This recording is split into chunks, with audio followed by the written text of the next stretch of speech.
భద్రాచలం గోదావరిలో నీటి మట్టం పెరుగుతోంది. ప్రస్తుతం 52.30 అడుగులకు గోదావరి నీటి మట్టం చేరుకుంది.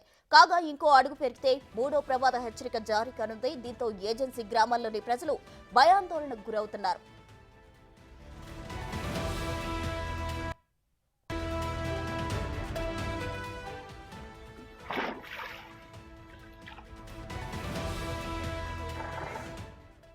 మరోవైపు దుమ్ముగూడెం మండలం తూరువాక వంతెనపై సునంబట్టి గ్రామ రహదారిపై వన్నసాల సబ్స్టేషన్ వద్ద రహదారిపై భారీగా వరద నీరు చేరుతోంది.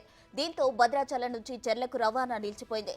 చెర్ల వెంకటాపురం రహదారికి మధ్య ఉన్న బోధపురం వంతెనపైకి వీరభద్రవరం గ్రామ సమీపంలోని కుక్కతోగు వాగు వద్ద గోదావరి వరద నీరు భారీగా చేరింది.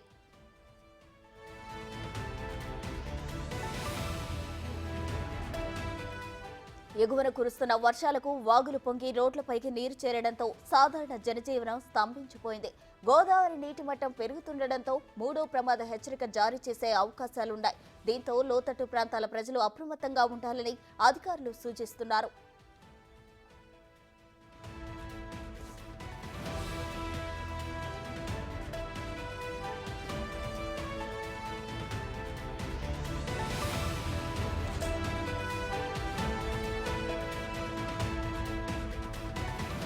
మరోవైపు భద్రాచలంలోని పట్టణ సరిహద్దుల్లో ఉన్న ఏఎంసీ కాలనీలోకి పట్టణ బ్యాక్ వాటర్ చేరింది.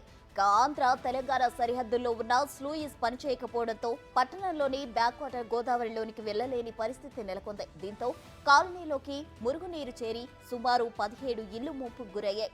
కాలనీ ముంపుతో అధికారులు అప్రమత్తమై 9 కుటుంబాలను ఇప్పటికే పునరావాస కేంద్రాలకు తరలించారు.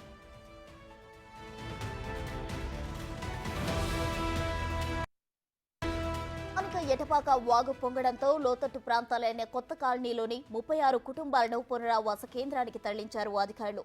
ఎటపాక వాగు బ్యాక్ వాటర్ను మోటార్ల సాయంతో గోదావరిలోకి పంపింగ్ చేస్తున్నారు.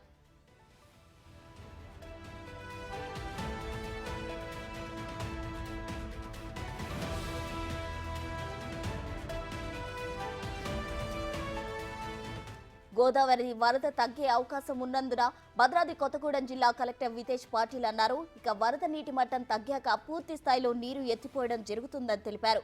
కొంతమంది వ్యక్తులు పంపులు నడకపోవడం వల్ల ప్రజల నివాస స్థలాల్లోకి నీరు వచ్చిందని తెలిపారు. తప్పుడు ప్రచారం చేసి ప్రజలను భయపెట్టే వారిపై చర్యలు ఉంటాయని హెచ్చరించారు.